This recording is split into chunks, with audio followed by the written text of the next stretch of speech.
Forward TV. The world is thinking. But I do want to come back to this, to Obama, because in a sense what we have with him at the moment is what the great Max Weber called a charismatic leader. And that's sometimes wonderful and sometimes less wonderful.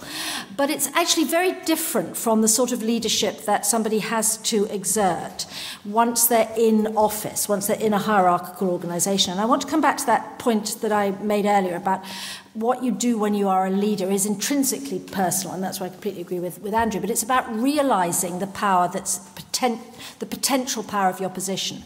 If you're a leader in a hierarchical organisation, in something that's sort of set, as opposed to a charismatic leader addressing crowds, you do indeed have to realise your power through the sort of person that you are. And it is a critical part of making an organisation work.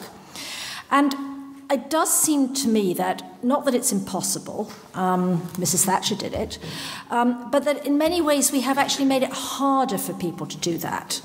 And, taking the American example, again, you think of somebody like FDR, who was actually able to mobilise all the organisations of state, and contrast him with Clinton, who also had a majority and who failed utterly to get things mobilised when he was trying to put his healthcare reform through.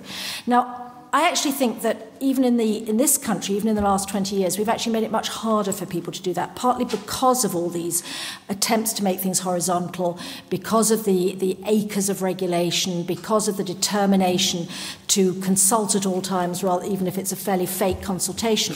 It all puts brakes on action, it puts brakes on implementation. It, as I said, makes everybody further down the hierarchy pretty unwilling to be mobilised. And I think that what has actually happened in schools is in fact, continuing my story, I don't think the reason that it doesn't seem to make much difference who the head is because the head doesn't matter. I think it's because it's actually very hard for most heads, if they're not incredibly extraordinary, to do anything.